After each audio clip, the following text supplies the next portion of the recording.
मसीह यीशु के पाक फतामान जलाली बाबरकत नाम में आप सबको सलाम। हम खुदाउन के नहायत शुक्रगुजार हैं कि खुदाउन ने हमें मौका बख्शा ताकि हम खुदाउन के ज़िंदा पाक कलाम में से सीखें। तो अज़ीज़ बहन भाइयों, आज हमारा मज़मून है घमंडी होने के नुकसानात।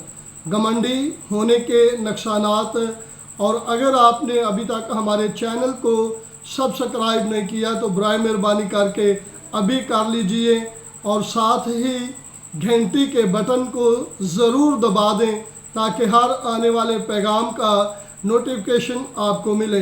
आए हम कलाम अक़दस में से पढ़ते हैं मुक़द्दस हिस्कियल की किताब और उसका 28 बाब और उसकी 17 आयत को कलाम अक़दस में से हम पढ़ेंगे। कलाम अक़दस में मरकूम है, तेरा दिल तेरे हुस्न पर घमंड करता था, तूने अपने जमाल के स्वब से अपनी हिकमत खो दी, मैंने तुझे ज़मीन पर पटक दिया और बादशाहों के सामने रख दिया है ताकि वो तुझे देख लें। खुदाउन के मुक़द्दस पाक कलाम पढ़े जाने और सुने जाने पर खुदाउन की बरकत हो।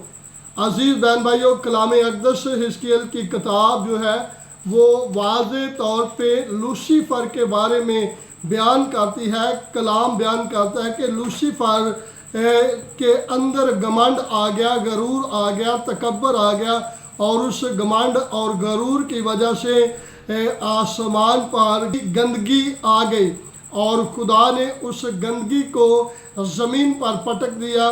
क्योंकि गरूर जो है, घमंड जो है, ये खुदा को पसंद नहीं है और खुदा इसको एक गुनाह की सूरत में देखता है। और कलाम बयान करता है जब लूसीफ़र फरिश्ता जो बहुत ही बड़ा फरिश्ता था, आसमानी कवैर का ये लीडर था, इसके बारे में तफसीरें मिलती हैं कि ये जब अपने परों को हिलाता था तो इसके परों से मौसीकी के साज़ों की आवाज़ आती थी और ये तमाम फरिश्तगान का लीडर था। और इसके अंदर घमंड आ गया कि मैं अपना तख्त खुदा के तख्त से भी ऊंचा बना लूँगा। और जब इसने ये घमंड किया तो उसकी वजह से उसे और उसके तमाम फरिश्तगान को, यानी कि उसके जो साथी थे, उनको ज़मीन पर पटक दिया गया। और कलाम हमें सिखाता है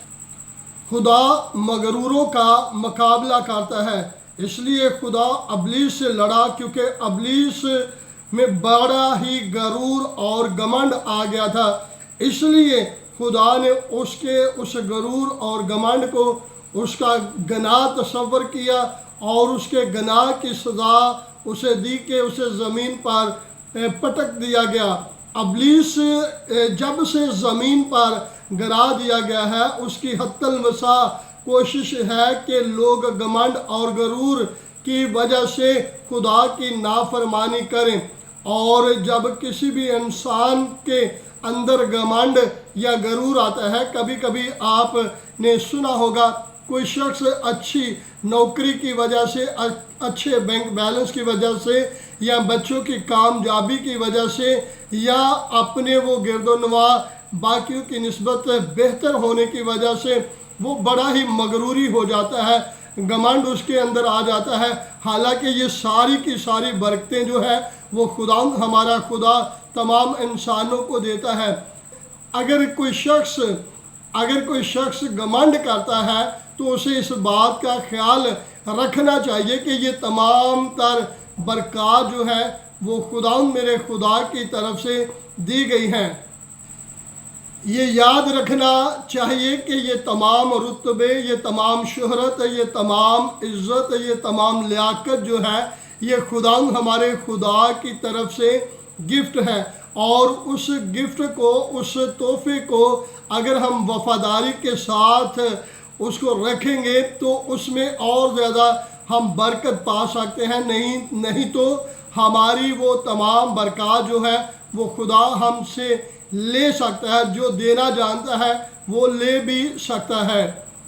कलाम अक़दस में से हम पढ़ते हैं मुक़द्दस अय्यूब के तल्लक़ से अगर देखें तो मुक़द्दस अय्यूब नबी जो है وہ کہتے ہیں اے خدا یہ سارا کچھ تیرا ہے. پنجابی میں ہم گیت گاتے تھے کہ سب کچھ تیرا ربا سب کچھ تیرا ہے. مینوں دتے تھیاں پتر کرم نوازی تیری ہے. سب کچھ تیرا ربا سب کچھ تیرا ہے.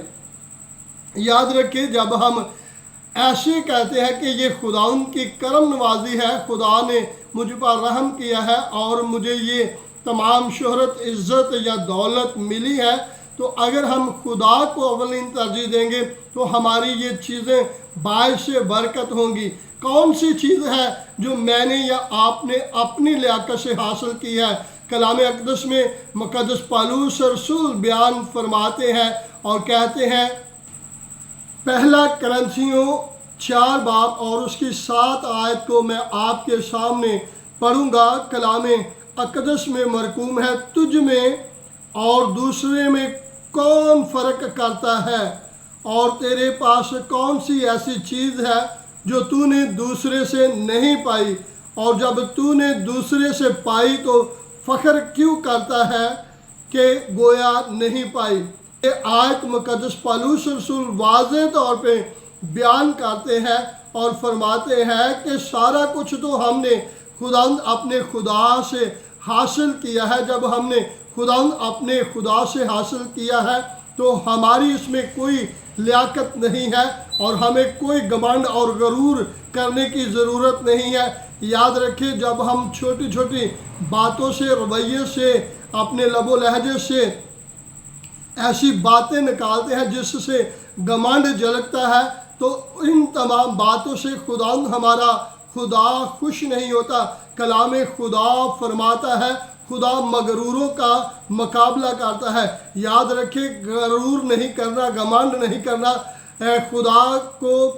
خدا جب غرور کرنے والے اور گھمنڈ کرنے والے شخص کو دیکھتا ہے تو ایسا تصور کرتا ہے کہ یہ شخص جو ہے, خدا ایسا تصور کرتا ہے کہ یہ شخص گناہ کر رہا ہے.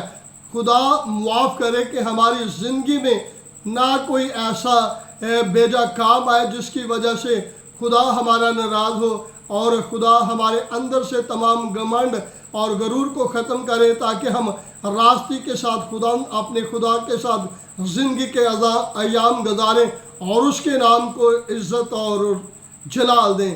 خدا اس کلام کے وسیلہ سے آپ سب کو برکت دے. God bless you.